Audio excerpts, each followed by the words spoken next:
শিশু এটা লাৰ্ণিঙৰ মূল্যাংকন কৰাৰ ক্ষেত্ৰত শিশু এটাই কিমান লাৰ্ণিং কৰিলে তাৰ আমি মূল্যাংকন কেনেকৈ কৰিম তাৰ আমি কেনেকৈ মূল্যাংকন কৰিম ঠিক আছে শিশু এটাৰ লাৰ্ণিঙৰ মূল্যাংকন শিক্ষণৰ মূল্যাংকন আমি কেনেকৈ কৰিম প্ৰথম অপশ্যন দিলে মেক কম্পেৰিজন বা এইখিনি পঢ়া দৰকাৰী নাই বেলেগ ষ্টুডেণ্টৰ মাজত শিশুটোক মই কম্পেয়াৰ কৰিম বোলে তুমি কেলে পালা অমল তুমি কেলে 10 পালা কেলে সি কেলে 90 পালে হয়নে এইটোতকে আৰু বেয়া কাম নাই আৰু ওকে আমাৰ সোসাইটিত এইটোৱে হয় আমুকৰ পুতেকে আমুক পালে আমুকৰ পুতেকে 90 পাইছে তই কিমান পাইছ 20 পাইছ হয়নে সো কি হ'ব নোৱাৰিব এইটো কোনো কাৰণে এইটো পসিবল নহয় এইটো তুমি কোনো কাৰণে কৰিব নোৱাৰিবা শিশুৰ মাজত কেতিয়া ক'ব নোৱাৰিবা যে মানে সেই লগৰবিলাকৰ মাজত তোমাৰ ষ্টুডেণ্টৰ মাজত তুমি কম্পেয়াৰ কৰিব নোৱাৰিবা ঠিক আছে তুমি কম্পেয়াৰ কৰা সেই শিশুটোক তুমি কম্পেয়াৰ কৰা যে তুমি দেখোন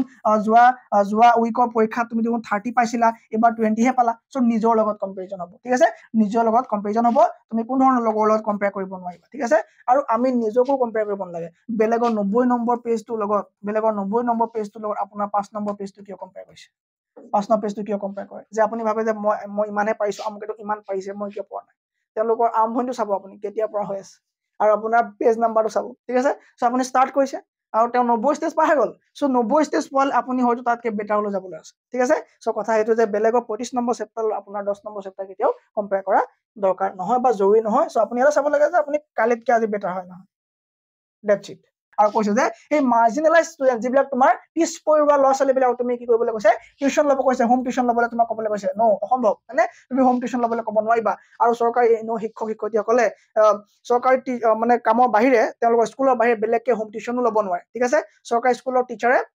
তোমাৰ কোচিংও ল'ব নোৱাৰে চৰকাৰী স্কুলৰ টিচাৰে ষ্টুডেণ্টক টিউশন ল'ব নোৱাৰে হোম টিউশন ল'ব নোৱাৰে আৰু লাভৰ পথ যিবিলাক আছে একো কৰিব নোৱাৰে লাইক হেয়া তোমাৰ ইউটিউবে হওক বা কোচিংয়ে হওক বা টিউশনে হওক একো কৰিব নোৱাৰে ঠিক আছে এইখিনি আমি জানিব লাগে ওকে সো কি হৈছে মানে ষ্টুডেণ্টক তুমি কি হ'ব নোৱাৰা হোম টিউশনো ল'বলৈ ক'ব নোৱাৰিবা সেই কাৰণে তোমাৰ কি আছে বেণ্ড আছে আৰে চোৱা তুমি নিজে টিচাৰ হয় তুমি স্কুলত টিচিং কৰা ষ্টুডেণ্ট ওকে তুমি ষ্টুডেণ্টক টিচিং কৰাৰ পাছত তুমি আকৌ কেলে হোম টিউশন ল'ব ক'বা তুমি এজন টিচাৰ হয় স্কুলত তুমি পঢ়ুৱাৰ পাছত তুমি আকৌ সেইকেইটা ল'ৰা ছোৱালী কিয় ঘৰত আনি টিউশন লোৱা তুমি যদি ইমানে এবিলিটি এজ এ টিচাৰ ঠিক আছে তুমি ষ্টুডেণ্টক যিখিনি পঢ়াইছা ক্লাছৰুমতে কমপ্লিট কৰি দিয়া আকৌ বেলেগকে ঘৰত কিয় মানে আকৌ ঘৰত কিয় টিউশন ল'ব যাব লাগে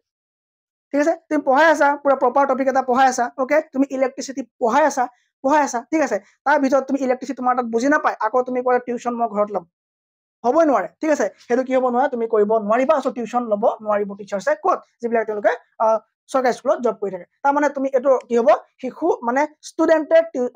টিচাৰ ষ্টুডেণ্টক টিউশন লোৱাৰ কথা ক'ব নোৱাৰিব ওকে সো আমাৰ এইকেইটা অপশ্যন আমি এটাও ভাল নালাগিলে ঠিক আছে সো আমাৰ অপশ্যন বি কাট হৈ যাব ক্ৰিয়েট এ কালচাৰ তুমি এনেকুৱা এটা পৰিৱেশ গঢ়ি তোলা আৰু তেওঁলোক এপ্ৰিচিয়েট কৰা আৰু তেওঁলোক এনকাৰেজ কৰা যে তেওঁলোকৰ কথা পাতক ক'ত তেওঁলোকৰ নিজৰ ভাষাতে কথা পাতক সো নিজৰ ভাষাত কথা পাতি নিজৰ ডাইলেক্ট ইউজ কৰি সেই মানে সেই শিশুটোৱে বা ষ্টুডেণ্টটোৱে নিজক এডাপ্ট কৰিব ওকে স্লোলি এণ্ড গ্ৰেজুৱেলি সেই নতুন এনভাইৰনমেণ্টৰ লগত সেই নতুন লেংগুৱেজটোৰ লগত সেই নতুন চিষ্টেমটোৰ লগত নিজকে খাপ খুৱাই লাহে লাহে তুমি স্কুলৰ লেংগুৱেজৰ ফালে তাক লৈ যোৱা ঠিক আছে সো এইটো হ'ব কি এজন শিক্ষকৰ কি হ'ব দায়িত্ব হ'ব যেতিয়া তেওঁ এটা ক্লাছৰুমত সোমাব যিটো ক্লাছত ষ্টুডেণ্টসমূহ ভেৰিয়াছ ফিল্ডৰ পৰা আহিব মানে ডাইভাৰ্ছ লেংগুৱেজৰ পৰা আহিব তাৰমানে লিংগুইষ্টিক হ'ব ঠিক আছে সো ডাইভাৰ্ছ লিংগুইষ্টিক থকা এটা ক্লাছৰুমত কি হ'ব শিক্ষক এজনে কৰিবলৈ কামটো হৈ গ'ল option number B correct answer done okay